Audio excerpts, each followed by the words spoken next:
I would give it a 10. I would give it a 10. I would give it a 10.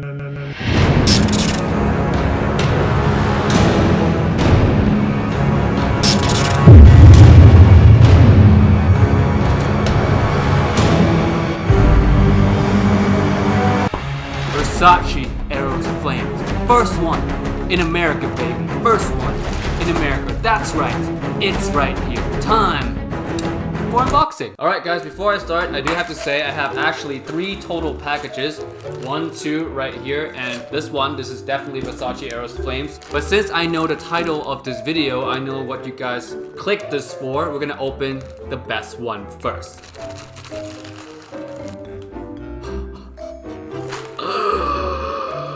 Bam! It is here.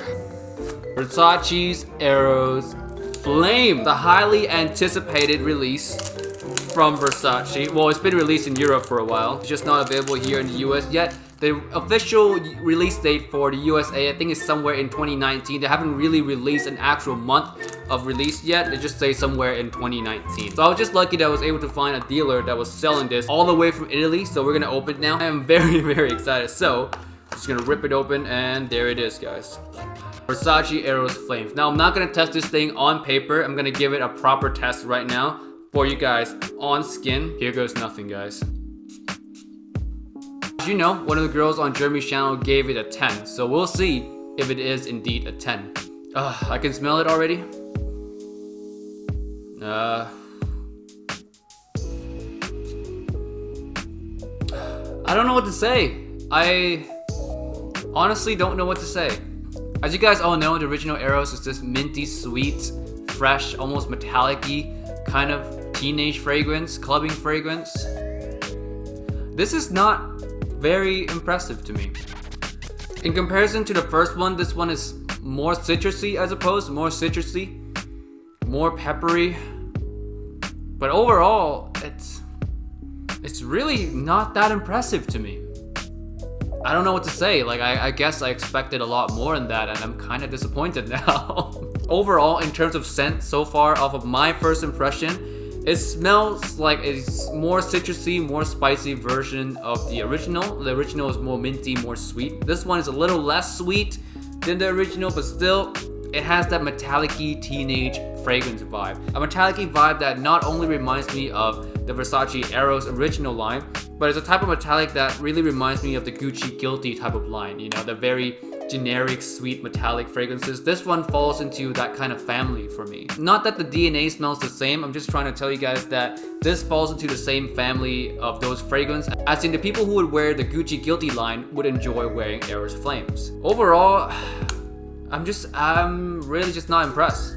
Smelling this now, about 3 to 4 minutes later, I'm starting to get that geranium rose type of feeling. Geranium, if you guys don't know, gives a fragrance a minty vibe. Like, it has a similar quality to mint, but a lot more like scratchier than mint. It's not as creamy, it's not as like straightforward, kind of fresh. This one is more scratchy, more synthetically smelling. Overall right now, not that impressed based off the opening. We're gonna have to see how this one does in terms of compliments, in terms of performance, if it's worth picking up, or if it's something that you should look forward to being released in the US or not. Right now, my verdict is not that exciting. Moving on to the next box, this one I have in Bvlgari's Wood Essence. At least that's what I think it is. It says it was delivered today from eBay, so I'm assuming that's what's in this box. And I know a lot of you guys have been asking me to review this as well, or to give this one a try, so that's what we're gonna do. Wrap very... Ooh. Now, I've seen some good reviews on Wood Essence. Right here, I got the 100 ml bottle. I've seen some good reviews on Wood Essence, so I'm looking forward to it. Oh, right off the bat, damn, that's a sexy looking bottle, man. This brushed metal on top here, the wood kind of feeling. This is a sexy bottle. Look at the juice, it's so green. Now, green, not my favorite color, of course, as with fragrances as well. I don't like green fragrances, but hey, this works, man, this works. It looks kind of vintage, looks kind of cool. Woo! Bvlgari sprayers. Not the best in the business, but it gets the job done. Not bad. I'm telling you guys right now, not bad. Whoa, that's actually good. Wow. The more I smell it, the more I like it. It has a nice fresh green notes at the top mixed with some citruses.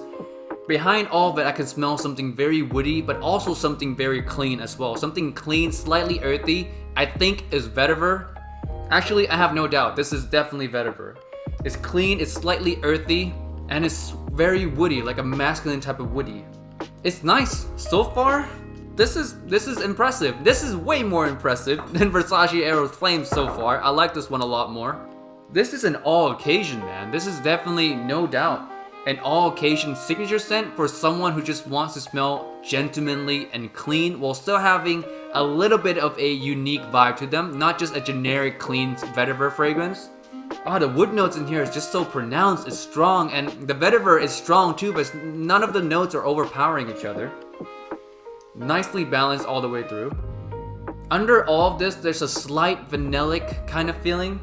Not a super sweet vanilla, but like just a thick kind of layer of vanilla. Not too sweet, more tart. Smells great. Smells really good. Oh, I'm excited about this one. I'm excited to test this one out a lot more. Actually, I've decided I'm gonna be reviewing Bvlgari's Wood Essence first before Versace Eros, simply because Versace Eros to me right now is just not exciting to me. Like it smells, yeah, it's just not that exciting. I'm not gonna hype it up to you guys. I know a lot of you guys have been like waiting for Versace's Eros Flames, but I'm sorry, I'm telling you right now, it's just not that exciting. What's really exciting is Bvlgari's Wood Essence. This one is actually something really, really good. God. It smells great. Like, if I were to try anything right now, don't go look for a crazy expensive decant of Versace's Eros Flames. Don't go do that. Instead, get your nose on Bvlgari Man Wood Essence. This one is just phenomenal so far off my skin. I'm really enjoying it. Whew, that is amazing. Lastly, we have this package right here. Now, this one is not at all a new fragrance. It's actually quite an old fragrance, but it's been really, really rare to find this in the US, and I believe someone said it was discontinued here actually. So I decided to grab myself a bottle before it gets, you know, ridiculously expensive like most discontinued fragrances tend to get. Right here, guys, the fragrance I bought. This is my first ever bottle from this line as well. I remember telling myself that I would never purchase a bottle from this line, but here I am. And this fragrance is Dior Homme Parfum. Dior Homme Parfum. You guys all know how I feel about Dior Homme Intense and Dior Homme. I don't like the iris in those ones. Those ones smell very lipsticky, very, to me, smells girly. To a lot of people might not, but to me, it doesn't smell like something that, you know, a guy would wear. It doesn't smell like something that I want to wear anyway. But yeah. This one, to me, I've tested it out before. If I was to pick one out of the three, Dior Homme, Dior Homme Intense, and Dior Homme Parfum, I easily pick Dior Homme Parfum because to me, this one has more of a focus on the leather note as opposed to the iris note. And oh, here it is. Dior Homme Parfum. Man, I know this fragrance is strong, but I'm gonna spray it on skin anyway. One spray, that's good enough. One spray. Oh, still that lipsticky smell. Still has the lipsticky iris, but a lot more emphasis on the darker leather note. Is it my favorite iris fragrance right now? Nah, still not. Valentino Uomo still beats it, but this one to me is up there. It's up there for sure. And if you guys do not know, this is one of the strongest designer fragrances in the world. This thing projects like a monster and lasts like a monster. I know this because I used to have a sample of it, and every time I test it, it's just nuclear off my skin. So no problem there in terms of performance. So yeah, with that said, I'm really looking forward to wearing this over the winter time, giving it a fair wearing, and maybe I'll do a video comparison between Dior Homme Parfum and Valentino Uomo Intense. And if you guys are wondering, why not Dior Homme Intense versus Valentino Uomo Intense? Because you guys already know I hate Dior Homme Intense. So it'll be the Parfum battling the VUI instead, okay? That to me is more of a fair battle for my taste. Alright guys, that's it for the 3 fragrances that I received in the mail today. If I was to rank them in terms of which one is the best for today, I would say Bvlgari Wood Essence is definitely an all-star of tonight. I really, really love the smell. Oh, it just smells really good. And every time I smell it, I just want to smell more of it. So definitely that one's number 1. Number 2, Dior Homme Parfum. Dior Homme Parfum number 2. Just a great scent. Very, very dark, leathery fragrance. Still has the lipsticky iris, but in this one, it's a lot more bearable. And I actually really enjoy the leather part of it. The third one, and most highly anticipated, but turns out to be the most disappointing one for me, Versace Eros Flame. It's just, I think it was overhyped. I think that was just the case. Like, people hyped it so much that I had this grandiose idea before smelling it, and now I'm just disappointed. Yeah, still disappointed. It's not that great, but I'm gonna give this a fair wearing, guys. I'm not a hater. I'm gonna give this a very fair wearing, very fair testing. I'm gonna come out with a full review on it for you guys alongside those other two fragrances as well. And with that said, I'll see you guys next time, I guess, with another video. Peace out. Thank you for watching. Bye.